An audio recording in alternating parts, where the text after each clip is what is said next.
Olá e bem-vindos! Hoje vamos mergulhar numa ideia que, sinceramente, mudou as regras do jogo na forma como entendemos o desenvolvimento humano. Vamos explorar a teoria bioecológica de Urie Bronfenbrenner para perceber como é que os nossos ambientes, desde a família mais próxima até à cultura em que vivemos, nos esculpem e nos transformam em quem somos. É a grande questão, não é verdade? Desde o momento em que nascemos, há uma teia incrivelmente complexa de fatores que começa a tecer a nossa identidade. Mas quais são, afinal, os fios mais importantes dessa teia? Pois, as respostas que nos vêm logo à cabeça são quase sempre estas, certo? A nossa biologia, o ADN, que nos dá o ponto de partida. Depois, a nossa família, que nos ensina as primeiras e mais importantes lições. E, claro, a cultura que monta o palco onde vamos atuar durante a vida. Mas será que a história se fica por aqui? Bem, na segunda metade do século XX, houve um psicólogo chamado Urie Bronfenbrenner que olhou para estas respostas e sentiu que faltava ali qualquer coisa, algo mesmo essencial. Ele achava que estávamos a estudar o ser humano de uma forma fundamentalmente incompleta. E isto leva-nos diretamente ao problema que ele identificou. Bronfenbrenner olhava para a psicologia do seu tempo e via um campo de estudo que, na sua opinião, tratava as pessoas de uma forma demasiado isolada, quase como se existissem dentro de uma bolha. E olhem, esta citação dele é simplesmente genial. Resume na perfeição a sua crítica. O que ele queria dizer era que pegar numa criança, tirá-la do seu mundo, metê-la num laboratório para um estudo rápido, isso não nos diz praticamente nada sobre como aquela criança se desenvolve no mundo real, no seu dia-a-dia. E aqui a diferença torna-se supervisual. À esquerda temos a abordagem tradicional, a pessoa observada num laboratório completamente isolada do seu mundo. Bronfenbrenner propôs exatamente o oposto, que vemos aqui à direita, estudar a pessoa no seu habitat natural, a interagir com a família, com a escola, com a comunidade. Ele não queria uma fotografia estática e artificial. Ele queria entender o filme dinâmico e complexo das influências da vida real. Então, qual foi a solução dele? Ele criou um modelo incrivelmente elegante e poderoso, a teoria dos sistemas ecológicos.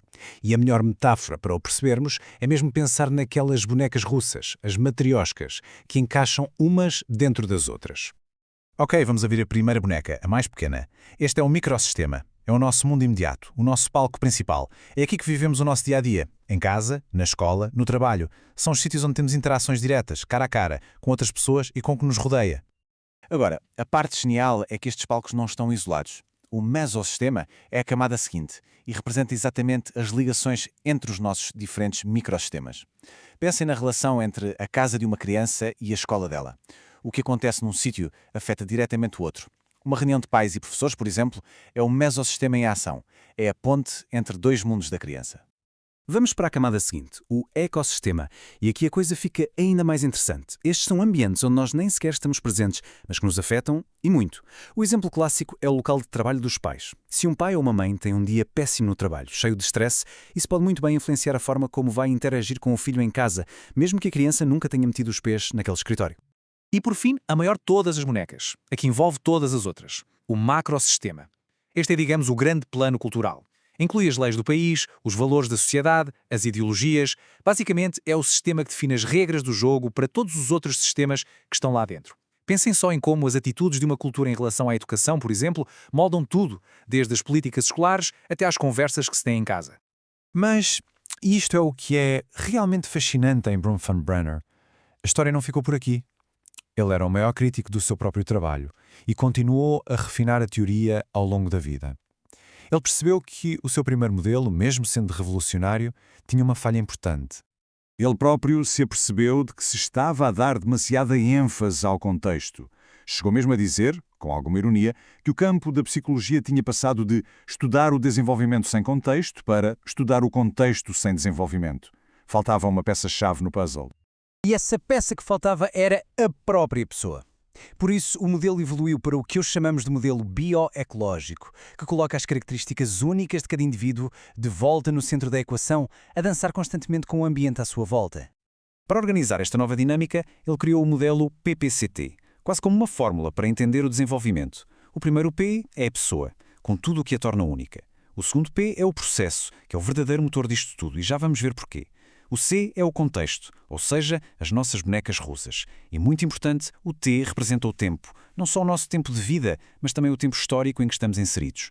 Agora sim, vamos focar-nos naquilo que é, talvez, a parte mais importante e inovadora deste modelo mais recente, o processo. Bronfenbrenner queria mesmo saber qual era o motor que fazia o desenvolvimento acontecer. E a resposta que ele encontrou foi algo a que chamou de processos proximais. Atenção, não se trata de uma interação qualquer. São interações que acontecem com regularidade durante bastante tempo e que se vão tornando cada vez mais complexas. É uma troca, uma dança, entre a pessoa e o seu ambiente mais próximo. Para isto não soar demasiado teórico, pensem em coisas super concretas do dia-a-dia. Ler uma história a uma criança todas as noites não é apenas ler, é uma troca. As brincadeiras entre irmãos que vão evoluindo com o tempo. Aprender a tocar um instrumento. Resolver um puzzle em conjunto. São estas atividades, consistentes e recíprocas, que são o verdadeiro combustível do desenvolvimento. O próprio Bronfenbrenner usou esta metáfora e é perfeita. Não são os ambientes por si só que nos fazem crescer. É o que nós fazemos dentro desses ambientes. Os processos proximais são um motor que pega no potencial que o contexto nos dá e o transforma em desenvolvimento real e palpável. Ok, tudo isto é fascinante na teoria, mas como é que funciona no mundo real? A beleza deste modelo é que ele não é só teoria. É um guia super prático para investigar a vida como ela é. Vamos ver um exemplo. Um estudo feito no Brasil usou exatamente o modelo PPCT para tentar perceber as práticas educativas e as brincadeiras em famílias da periferia de São Paulo. Em vez de as chamar para um laboratório, os investigadores foram ter com elas, ao seu ambiente. E vejam só como eles aplicaram um modelo na perfeição. No fator pessoa, consideraram características como a cor da pele ou a religião. No processo, analisaram como as brincadeiras do dia-a-dia eram um motor da aprendizagem. No contexto, mapearam as interações na casa, com os vizinhos, na igreja e, finalmente, no tempo, compararam a infância dos pais com a dos filhos para perceber as mudanças de uma geração para a outra. O resultado? Uma visão da vida daquelas famílias incrivelmente rica e completa. No fim de contas, a grande lição de Bronfenbrenner, e que este estudo mostra tão bem, é esta. O desenvolvimento humano não é um evento isolado que acontece dentro de nós. É um processo contínuo, que é tecido fio a fio nas interações diárias que temos, nas relações que construímos e nos múltiplos mundos que habitamos, ao longo de toda a nossa vida. E para terminarmos, fica aqui uma reflexão. Se olharmos para as nossas próprias vidas com estas lentes, quais são as bonecas russas, os micro, meso, exo e macrosistemas que mais nos influenciaram? E talvez mais importante ainda, quais foram os processos proximais, aquelas interações-chave que funcionaram como o motor do nosso próprio desenvolvimento? É um exercício fascinante que nos pode dizer muito sobre quem somos hoje.